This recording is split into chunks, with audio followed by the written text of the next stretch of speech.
Buenas tardes, queridos contertulios, bienvenidos a una nueva edición del Sillón Bíblico. Mi nombre es Abel de la Costa y estamos en el segundo domingo de Adviento del ciclo C 2021-2022.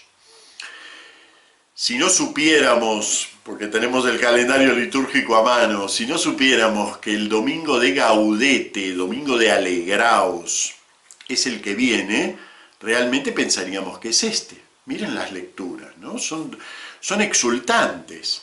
Vamos a leer muy por encima, ¿no? Cada uno y veamos cómo hay un clima exultante.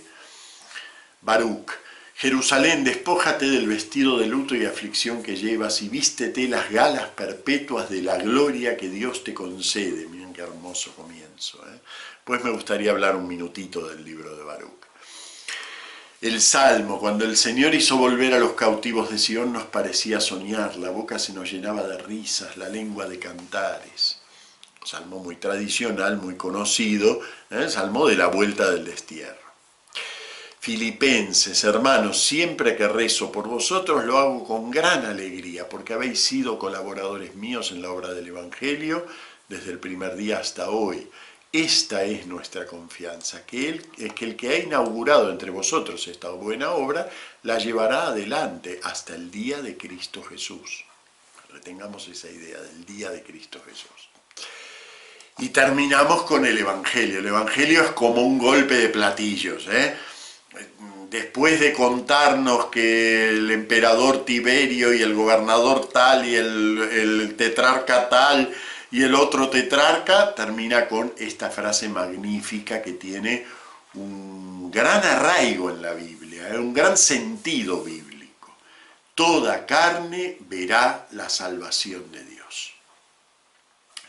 Claro, ven como les digo, si no supiéramos que el domingo de Gaudete es el que viene, sin ninguna duda que tendría que ser este. ¿Y por qué este no es el domingo de Gaudete y lo es el próximo? Bueno, en realidad, como sabemos, el Adviento no es un tiempo simple, no es simplemente la espera a lo largo de todo un mes de la Navidad, sino que el Adviento reproduce cierta dinámica de la historia, cierta dinámica del desarrollo de la esperanza cristiana.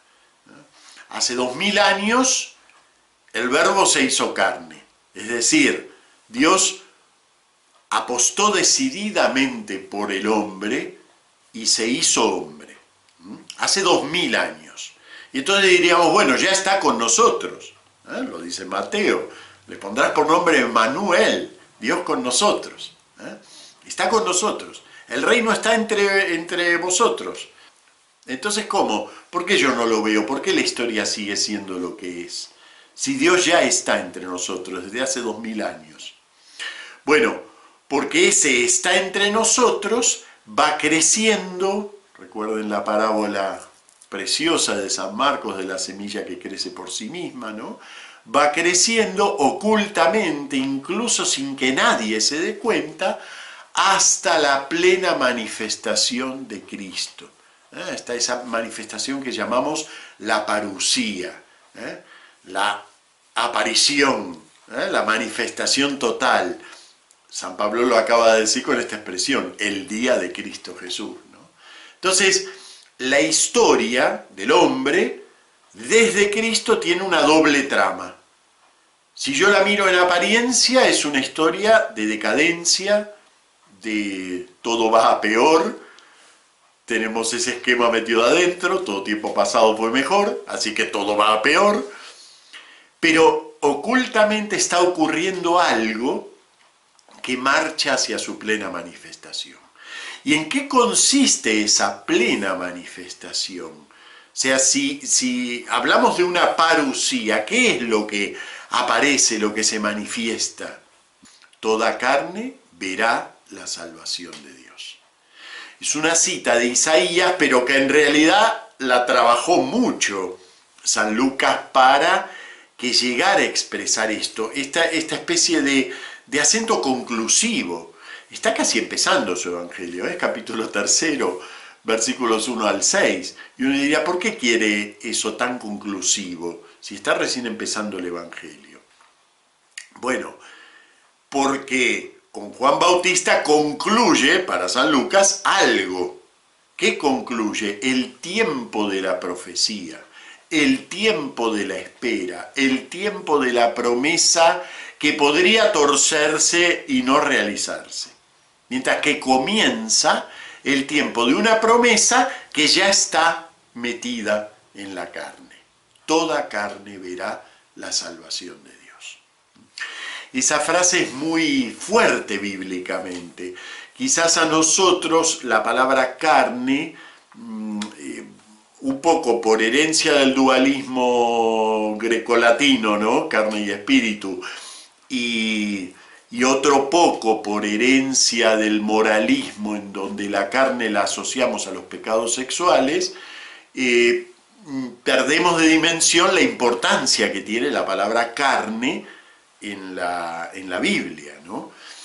En el Antiguo Testamento la palabra carne suele indicar, no siempre, a veces simplemente quiere decir criatura, para querer decir, bueno, el mundo de lo visible. Pero muy en general, la mayor parte de las veces, la palabra carne significa todo aquello que es cerrado al soplo de Dios, a la luz de Dios, todo aquello que permanece cerrado en sí mismo. Ahí tienen un poco la razón de por qué se llega al moralismo de la palabra carne, ¿no? San Pablo va a retomar mucho este sentido bíblico de la palabra carne, lo cerrado, lo opaco, aquello que no, por sí mismo no puede estar abierto a Dios. El momento más duro de la Biblia en cuanto al uso de esta palabra carne está muy al inicio, Génesis 6:3. Dijo Yahvé: no permanecerá para siempre mi espíritu en el hombre, porque no es más que carne. ¿Recuerdan ustedes todas esas genealogías de los patriarcas antediluvianos que vivían 800 años, 700 años, ¿no? Entonces, en ese contexto va a decir, bueno, ahora hay que limitar esto, porque este hombre es un desastre, ¿no? Entonces, no permanecerá para siempre mi espíritu en el hombre, porque no es más que carne. Fíjense qué expresión, no es más que carne, que sus días sean 120 años. Un poquito más abajo, versículo 6, un par de versículos más abajo, va a decir que viendo Yahvé que la maldad del hombre cundía sobre la tierra y que todos los pensamientos que ideaba su corazón eran puro mal continuamente, le pesó a Yahvé haberlo hecho y se indignó en su corazón. Es el momento posiblemente más negativo, inmediato de esto. Esta es la explicación, digamos, de la indignación de Dios que da lugar al diluvio, a la descreación, y sin embargo esa descreación va a contener un germen de esperanza que es Noé, que luego va a fructificar en un nuevo mundo, pero nuevo mundo en el cual Dios dice, bueno, evidentemente con este hombre no hay mucho para hacer, ¿no? Y toda la historia va a consistir en ese diálogo roto entre un Dios que se dirige al hombre y un hombre que no es más que carne. Entonces se cierra a escuchar a ese Dios. Esa es la historia bíblica, que llega a su fin, podríamos decir, con este cierre de la profecía. Toda carne verá la salvación de Dios. Ven qué fuerte que es la frase, Luego tenemos el otro uso fuerte de la palabra carne en Juan, cuando nos diga que la palabra estaba de cara a Dios eternamente y la palabra resultó ser carne. Juan 1:14. Otro uso, ven, del mismo sentido de la carne como aquello que es opaco y cerrado a Dios. Bueno, aquí llega a su fin. Si lo ponemos en esquema el Adviento y decimos, bueno, el Adviento habla de dos advenimientos, la venida histórica del Señor y la venida futura del Señor. Es un poco esquemático porque la cosa es muy entrelazada, pero está bien, lo podemos pensar así. Entonces podríamos decir, siguiendo ese esquema, podríamos decir que hoy, domingo segundo, llega a su plenitud la parusía, el aspecto de parusía del Adviento. Por eso este tono de alegría. Y es muy importante, porque ustedes recuerden que todo lo que tiene que ver con la segunda venida del Señor está asociado al lenguaje apocalíptico y catastrófico. Las estrellas que se caen, la luna, el sol que no da el resplandor, la luna que se llena de sangre, y langostas y mares, y todo catastrófico, porque la historia no puede ir más que a peor. Así pensamos normalmente, ¿no? La historia no puede ir más que a peor, así que toda esa apocalíptica está asociada a esta espera de la parusía. Y bueno, y aquí nos dice con toda sencillez algo que va mucho más allá de cualquier catástrofe. Nos dice que en definitiva, incluso la carne está destinada a ver la salvación de Dios. Toda carne verá la salvación de Dios. Ese es el mensaje de las lecturas de hoy. Por muy oscura que pueda parecer la historia, por muy oscura que se desenvuelva, por muy terrible que sea la carne del hombre en cuanto cerrada a toda palabra divina, finalmente está destinada. Y ese es el poder de Dios, ¿eh? Ese es el poder que no podemos sacar de nosotros mismos, que solo puede venir Él a revelarlo. Por eso esto es revelación.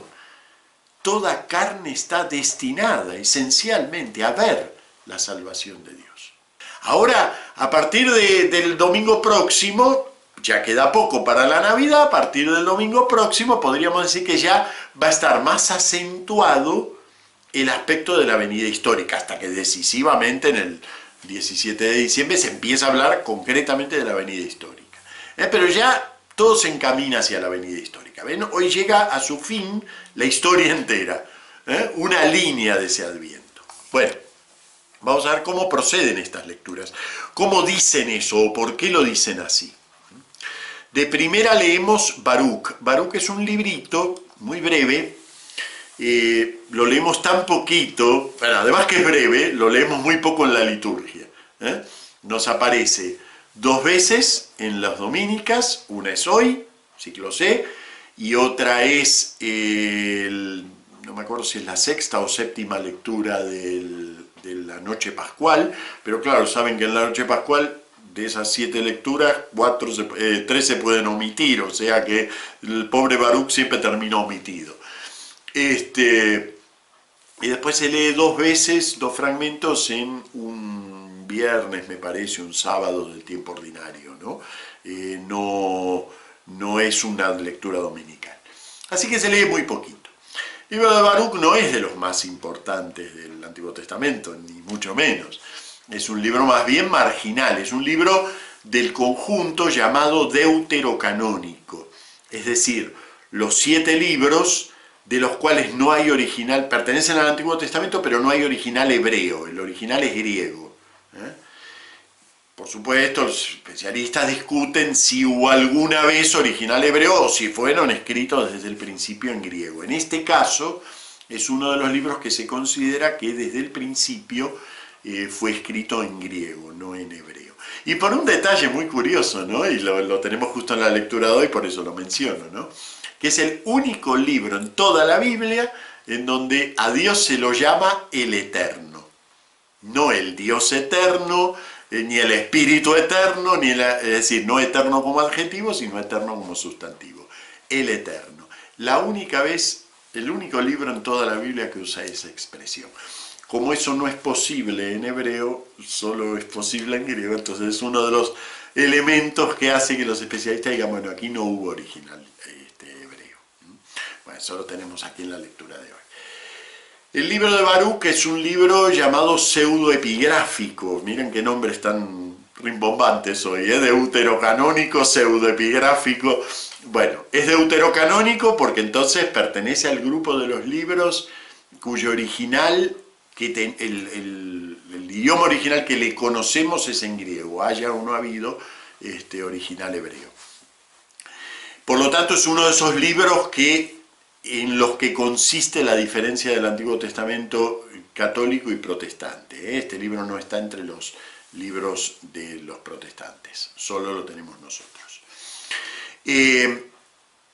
y es también un libro pseudoepigráfico. Eso no es tan raro en la Biblia. Pseudoepigráfico quiere decir que está bajo el nombre de alguien importante, pero que en realidad el autor es anónimo. Eso es bastante común en la Biblia. Hay muchos libros pseudoepigráficos, es decir, que aparecen con un nombre. Salmos, bueno, el libro no dice que sea de David, pero en la tradición se dice Salmos de David. Bueno, los salmos no son de David, ¿eh? El Pentateuco de Moisés, bueno, el Pentateuco no es de Moisés. El libro de la sabiduría de Salomón, bueno, no es de Salomón. Eso es la pseudoepigrafía. Un procedimiento muy común en la antigüedad, poner el libro bajo, podríamos decir, el patronazgo de un personaje importante, pero que luego, a lo largo de la historia, se fue tomando literalmente ese nombre. Baruch, ¿quién fue? Fue el secretario de Jeremías. Entonces el libro de Baruch es supuestamente escrito por el secretario de Jeremías, siglo VI. Bueno, es en realidad un libro del siglo II antes de Cristo. Retoma varios textos antiguos, tiene un precioso salmo penitencial en donde a lo largo de todo el salmo lamenta el alejamiento que Israel ha tenido de Dios y acepta el exilio como pago por ese alejamiento. Luego tiene un poema a la sabiduría eterna, que también se utiliza en la liturgia, y luego tiene este salmo final, que es un cántico de alegría de vuelta del destierro. Piensen que en el siglo II ya el destierro había ocurrido hacía 3 siglos, pero bueno, el exilio fue como la experiencia fundante de la Biblia, ¿no? Entonces se canta el exilio y el regreso del exilio como si hubiera ocurrido ayer. Entonces canta el regreso del exilio, mirándolo en transparencia con esta consumación de la historia. El regreso del exilio viene a ser el momento en que Jerusalén vuelve a su esplendor. Es un hermoso cántico, un hermoso salmo, en donde se alaban por igual la grandeza de Dios y la de Jerusalén, por fin iluminada por la gloria de Dios. Bueno, el Salmo, que es un salmo de vuelta real del destierro, es un salmo que históricamente tiene que ver con la vuelta del destierro, no como en el caso de Baruch, que es una ficción literaria, sino que concretamente es un salmo de la vuelta de los desterrados. Luego pasamos por la carta a los Filipenses, ya hemos leído un fragmentito, y vamos al Evangelio. El Evangelio es el inicio del capítulo 3, por lo tanto no es el inicio del Evangelio, pero cuando uno lo lee le da toda la impresión de estar empezando algo. Bueno, efectivamente, muy probablemente San Lucas empezó su Evangelio con esta frase. Y luego, en una segunda edición, decidió incluir el Evangelio de infancia. Eso es en general la hipótesis que mantienen los estudiosos sobre el Evangelio de San Lucas. Así que realmente aquí tenemos, tenemos toda la sensación cuando lo leemos, que estamos ante un comienzo. De hecho es una frase que es un largo periodo gramatical con un único verbo. En algunas traducciones, claro, como el español no se lleva muy bien, el idioma español no se lleva muy bien con los largos periodos gramaticales, entonces algunas traducciones le ponen un punto en el medio, por tanto tienen que poner otro verbo antes, pero no, en realidad en este sentido la nueva traducción litúrgica ha captado muy bien la frase. Es una larga frase que tiene un único verbo y hay que dejarla así, porque así está construida. Dice: en el año 15 del imperio del emperador Tiberio, siendo Poncio Pilato gobernador de Judea, y Herodes tetrarca de Galilea, y su hermano Filipo tetrarca de Iturea y Traconítide, y Lisanio tetrarca de Abilene, bajo el sumo sacerdocio de Anás y Caifás, vino la palabra de Dios sobre Juan, hijo de Zacarías, en el desierto. Ese es el verbo. Vino la palabra de Dios. Ese es el verbo y la acción principal de todo este larguísimo periodo gramatical. ¿Qué es esto? Es el comienzo de un libro profético. Así comienzan tradicionalmente los libros proféticos. Vamos a ver alguno. No muchos, pero bueno, esto lo pueden ver en varios. Esperen un segundito. Por ejemplo. El año segundo del rey Darío, el día 1 del sexto mes, fue dirigida la palabra de Yahvé por medio del profeta Ageo a Zorobabel, hijo de Sealtiel. Bueno, por ejemplo, en el octavo mes del año segundo de Darío fue dirigida la palabra de Yahvé al profeta Zacarías, hijo de Berequías, hijo de Idó, en estos términos. Palabra de Yahvé que fue dirigida a Sofonías, hijo de Cusí, hijo de Gedalías, hijo de Amasías, hijo de Ezequías, en tiempo de Josías, hijo de Amón, rey de Judá. Situación histórica y lo esencial de la profecía, que es que no es una palabra de hombre, sino una palabra que le fue dirigida por parte del propio Yahvé. O sea que es toda una forma de expresarse de los libros proféticos. ¿Por qué San Lucas comienza así su evangelio? Daría la impresión de que su evangelio va a hablar de Juan el Bautista. Fue dirigida la palabra de Dios a Juan, hijo de Zacarías, en el desierto. ¿Por qué lo establece así? Bueno, porque él quiere mostrar precisamente que en Juan el Bautista llega a su fin una etapa de la historia. No es simplemente que Juan el Bautista es uno más, no, es el último de los profetas históricos. De hecho, si nosotros entendemos a Juan el Bautista como profeta, es precisamente por este fragmento. Si vamos a Marcos, o vamos a Mateo, o vamos a Juan, es verdad que Juan el Bautista tiene un comportamiento profético, pero la verdad es que no deducimos de ahí que él sea un profeta en el sentido en que lo fueron Sofonías, Nahum, Habacuc, etc. No lo entendemos en ese sentido. Pero este fragmento, sí, San Lucas quiere decirnos, bueno, pensemos en la serie de los profetas y pongan a Juan el Bautista al final de toda esa serie. Eso es lo que está diciendo este fragmento. Por eso hace toda esa situación histórica que es mucho menos determinada de lo que parece, ¿no? Porque a uno le suena que el año 15º del imperio, voy a tener el calendario, voy a poder marcar exactamente la fecha. En realidad, todo lo que menciona aquí puede situarse entre el año 26 y el año 29 de nuestra era. O sea que no es tampoco algo tan determinado. Pero lo que es muy determinado para San Lucas es que en Juan el Bautista se cierra algo. Se cierra algo. Entonces, el Evangelio de Lucas precisamente hace ese planteo. La historia tiene momentos de relación con Dios. Hay un momento de relación con Dios que es Israel. Y esa parte se cerró. Y entonces la validez de esa ley se cerró. Y el modo de encontrarse con Dios propio del Antiguo Testamento se cerró. ¿Por qué? Porque llegó el último profeta ante el cual ya aparece la gloria de Dios. ¿En quién? En Jesús, que va a ser el verdadero protagonista de este libro.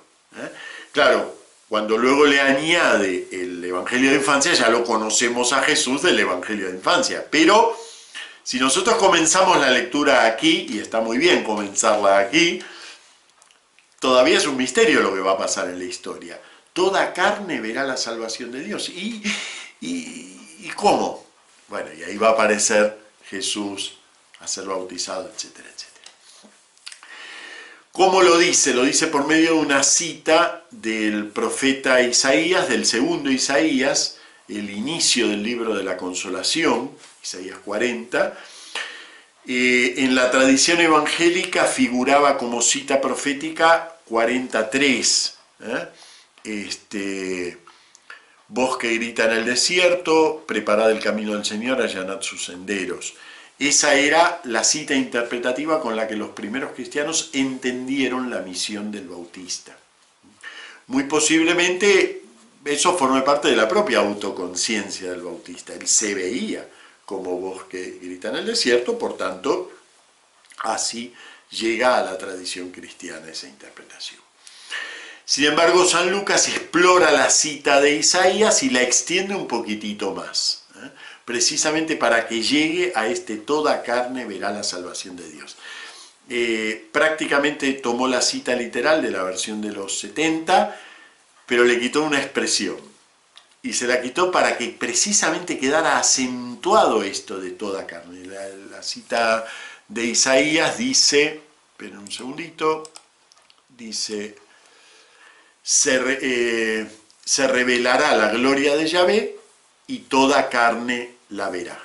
Se revelará la gloria de Yahvé y toda carne la verá. El acento es la gloria de Yahvé. Bueno, él retiró eso y dejó la formulación, toda carne verá la salvación de Dios. Y entonces el peso de la frase está en toda carne. Ven que es un modo muy creativo de retomar la cita de Isaías. Dice lo mismo, por supuesto, pero lo dice de modo que realmente suene a conclusión de un camino que fue de incertidumbre, porque en definitiva, mientras la carne dominaba en el mundo, el camino era incierto. Dios prometía estar con nosotros, pero ¿lo estaría y cómo? Bueno, nos vamos acercando al momento en el que Dios revela sus cartas y dice cómo será ese momento en el cual incluso la carne puede acercarse hasta Él a verlo. Puede ponerse en posición de ver la gloria de Dios. Bueno, muy bien. Nos vemos el domingo que viene con el domingo de Gaudete. Muchas gracias, hasta el domingo próximo.